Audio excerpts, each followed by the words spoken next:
करोड़ों भारतीयों की जीवन रेखा। गंगा अनोखी नदी जो जीवन दायिनी भी है और भारतीय अध्यात्म में परलोक का प्रवेश द्वार भी। लेकिन अफसोस कि इस पवित्र नदी के साथ तो छल ही हुआ। 1981 में वाराणसी में हुई भारतीय विज्ञान कांग्रेस में वैज्ञानिकों ने तत्कालीन प्रधानमंत्री इंदिरा गांधी के सामने गंगा में बढ़ते प्रदूषण पर चिंता व्यक्त की थी। 2 दशकों की रिसर्च के बाद गंगा के पानी की क्वालिटी को लेकर कई सारी चिंताएं जताई गई थी।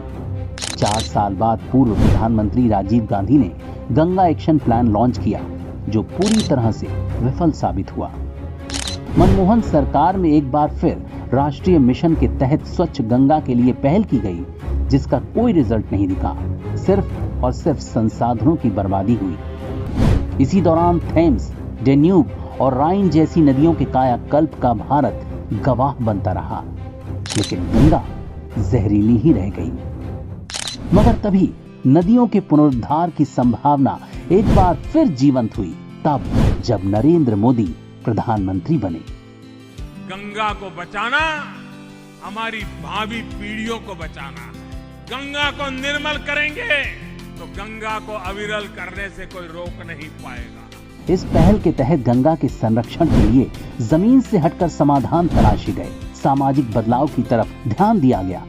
मोदी सरकार ने गंगा के पुनरुद्धार के लिए जो सबसे पहला काम किया, वो था जरूरत के मुताबिक उचित फंड का आवंटन।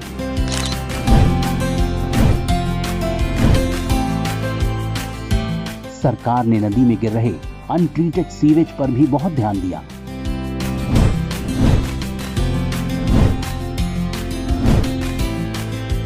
इसके बाद सरकार ने उन दूसरे पहलुओं पर ध्यान दिया जो नदी की गुणवत्ता को खराब कर रहे थे।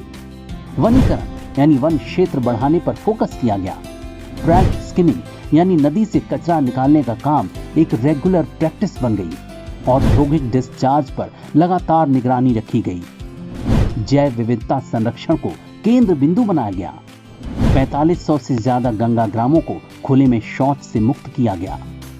इन कोशिशों ने गंगा के भाग्य को पूरी तरह से बदलना शुरू कर दिया। यहां तक कि संयुक्त राष्ट्र भी इस मिशन में शामिल हो गया और उसने इसे दुनिया के टॉप 10 रिस्टोरेशन प्रोजेक्ट्स में से एक बताया।